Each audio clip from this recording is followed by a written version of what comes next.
One of the really important aspects is to showcase our heritage, our culture, and to share everyone else's heritage and culture. And what better way to do it than in fashion?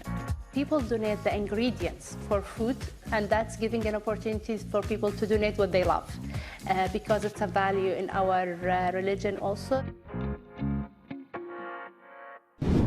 Hello, welcome to Qatar 365 with me, Adil Halim. On this episode, what better time to remember those less fortunate than during the Islamic holy month of Ramadan? Fresh off hosting the hugely successful FIFA World Cup, Qatar hopes to continue to keep the goodwill going as many local organizations are giving back. In fact, just days before the World Cup final, I was here at the 974 Stadium for one of the biggest fashion shows in the world, and it was all for a good cause. Wad Mohammed is putting the final touches on another one of her customized abaya designs. The fashion designer is about to get her big break. One of her pieces is about to be featured in the Qatar Fashion United by CR Runway, quite literally on a global stage. I feel honored to have been chosen to be part of this fashion show with such an eclectic collection of designers and people from all over the world. I'm going to be witnessing this fashion show and seeing our designs. Wad Designs was born in 2010, but not necessarily out of choice. I was a young graduate, fresh out of college, and I wanted a job opportunity that I wasn't able to get, so I created my own. That creation is putting a modern twist on a traditional garment. I design abayas, which is the traditional wear, which is similar to the piece I'm wearing. I inspire or get my inspiration from anything and everything around me, literally. Whether I see someone in a nice dress, wearing a nice cut, and then I try my best to kind of transform this into a more modest wear. Modest, but ready to showcase her talent on the world stage. The CR Runway show was an intersection of fashion, music, culture, and sports. It featured the works of 150 designers from 6 continents and more than 50 countries. That included 21 Qatar-based designers who showcased their work, many of them for the first time on a global stage. And what's important is to understand the business side of what they do. I think it's not enough to be talented, it's not enough to be able to create something, but to survive, they really need to be able to sell their products. M7 is Qatar's fashion design and innovation hub. It opened in 2020 to establish an ecosystem for designers to incubate and scale up their businesses. One of the really important aspects is to showcase our heritage, our culture, and to share everyone else's heritage and culture. And what better way to do it than in fashion, where it's a common language that we can all speak and we can appreciate each other's different backgrounds. And what better way to celebrate differences than by showcasing local designers at an event literally the size of a football stadium. It raised funds in support of education above all. The Qatar-based non-profit organization supporting millions of children in 59 countries. EA is now over 10 years old, and it's absolutely forensically committed to protecting access to the right to quality education for the most marginalized people all over the world. EAA estimates there are around 60 million out-of-school children in the world, and that number is far too great for the non-profit organization to ignore. I think what stands out and why we're the perfect organization for this fashion show is we're global. So we ensure that all children anywhere, irrespective of characteristics such as race or religion or ethnicity, are treated as unique, important individuals who have the potential to really shine, and we believe that education is the key to that. The proceeds from the fashion show will go to a number of different countries, ranging from Tanzania and Somalia, all the way to Cambodia and Myanmar, and to projects in Afghanistan and Gaza.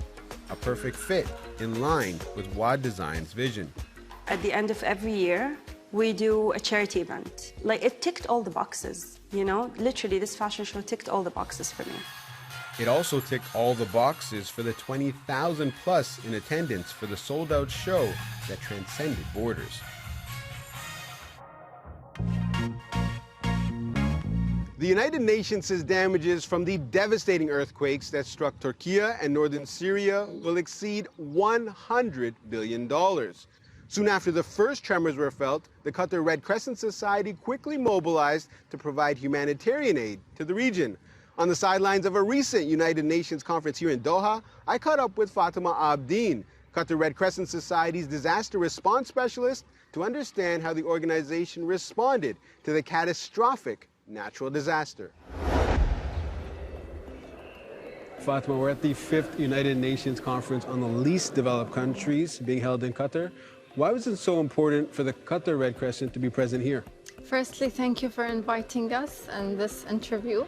Qatar Red Crescent main goal is localization and how important it is for local people to take part in the project in their countries. Why? Because in time of crisis, the first people who will respond is the local people. And if we, as an aid organization, we will have to leave the country, the local people will be the one who will be continuing the project and will take over the distribution of items or for the long sustainable development of their own country. So the international community was gripped by the difficult pictures we saw from Turkey and Syria. How did the Red Crescent respond to the earthquakes? Firstly, the Qatar Red Crescent have operated the Disaster Management Center, Information Center, where people and volunteers gathered information about the crisis and what happened with the earthquake and how many people have been affected. And after that, immediately our team, field team that's in Turkey and Syria, have been assessing the needs for the people, and they have been distributing relief aid for the people there. And then Qatar headquarters, Qatar Red Crescent quarter, have been allocated $2 million for the people to provide them with aid. How many volunteers does the Qatar Red Crescent have? Currently, we have 27,000 volunteers in Qatar, and they had an amazing role in COVID-19 where they had to manage some of the camps for the people that they were quarantined. And also they are very well trained, and they came from different background, different experience, and they are helping in many crisis event item distribution in Qatar or even outside Qatar. So speaking of camps, you recently completed the 9th disaster management camp in Al Khor. What was the importance of having that training right now? This camp actually helped and train the volunteers to improve their skills in crisis management and empower them to be able how to manage a crisis and to be able to be deployed immediately in time of emergencies. The practice of fasting from dawn to sunset during Ramadan largely symbolizes the struggle of those less fortunate who may have little or nothing to eat.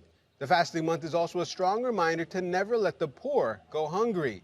That's been the goal of what's become the flagship Ramadan initiative of Qatar's largest charity. Laila Humaira takes a look. Chef Abdullah Al-Marzuki and his team of assistants are busy cooking up a storm. بسم الله ليش السمسم يا ابو حمد زيته طبيعي زين للكلى.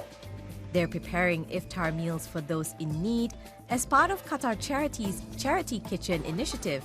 These meals are cooked fresh every day during Ramadan and delivered to the less fortunate. Iftar is the meal that breaks a day of fasting, and it's traditionally a big spread of different dishes. And Qatar Charity believes that everyone should enjoy a meal to break their fast, even if they can't afford it.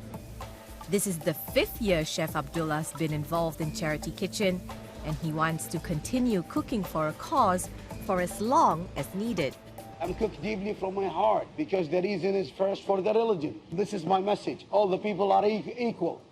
Treat the people the way that you want to be treated. And especially in Ramadan, this is our message, which is show our giveness, show our personality, our humanity by feeding the people. Now that the food has been prepared, these volunteers are helping to pack them in individual meals ready to be delivered. On the menu tonight is a mix of traditional Arabic and Asian dishes with the ingredients as special as the cause. People donate the ingredients for food, and that's giving an opportunity for people to donate what they love. Because it's a value in our religion also. The kitchen that we had contracted with is actually a home-based business to really prepare the meals based on the ingredients we have and distribute them by volunteers to the door of the family that need those iftar meals. Ramadan is usually the busiest month of the year for Qatar Charities, packed with outreach and support programs for the community. Initiatives like these promote volunteerism and encourage the act of giving among the public, especially during the holy month. Every day we have to come here to collect the meals. After that, we have to distribute it for 12 families. I feel very well because I have this kind of a chance to help people. They are so grateful for what we did, and they also bring for us and for our families. Qatar Charity runs a number of programs designed at not only retaining the volunteers they have, but also helping them develop valuable skills like leadership training, humanitarian work, and project management. And the charity believes it's never too early to start volunteering. We're empowering youth to take a part, to give back to the community, and we know how it's important to give back to the community. The main motto actually in this is really to help the youth to feel the contribution. It's about really their self-actualization and feeling their values within the society. From international runway shows to humanitarian and Ramadan charity initiatives, we hope you enjoyed this episode of Qatar 365. And that's all the time we have on this episode. For more, check out Euronews.com. Thanks for watching, and we'll see you next time on Qatar 365.